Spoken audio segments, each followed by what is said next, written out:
Am I the a-hole if I don't pick up my sisters and nieces/nephews' expenses when I'm well off and they're not? So, for context, I'm a 34F who's been married to my husband, 38M, for over 11 years now. We're doing alright, definitely not millionaires, but we live comfortably. He works in computer programming and earns about $130,000 after taxes. Could be more, honestly I lose track. I've been a stay-at-home wife for the last 8 years. We don't live extravagantly, but we save, invest, and plan for the future. I've always been a homebody, and we made a joint decision that I'd stay home since we don't have kids and could afford it. Now, let's rewind a little. My family is complicated. My 2 older sisters, Maya and Reagan, are both about 15 years older than me. They're from my mom's first marriage, and our childhood was rough. Our mother was emotionally abusive, cold, manipulative, and dismissive. Each of us dealt with that differently.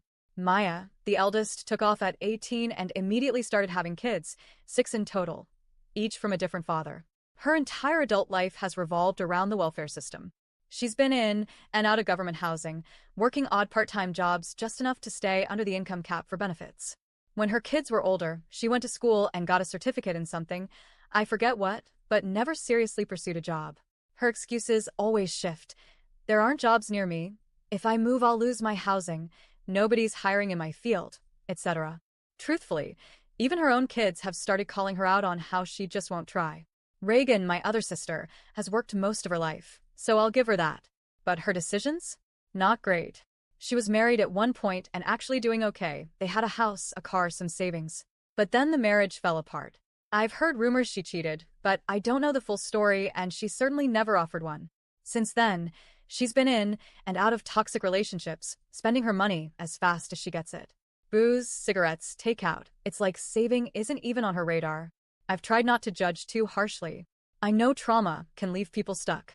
But over the years, it's become painfully obvious that both of them see me as a kind of walking ATM. Maya is the worst about it, constantly guilt-tripping me, telling me how hard things are and making these passive-aggressive comments like, "Must be nice to stay home and not worry about the bills," or "Some of us don't have a man to pay our way." I usually just smile awkwardly and change the subject.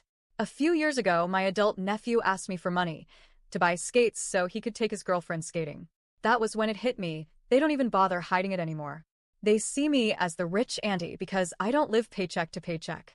Now, here's the current situation. Reagan recently got diagnosed with a serious medical condition and needs major surgery. She'll be unable to work for at least 3 months during recovery.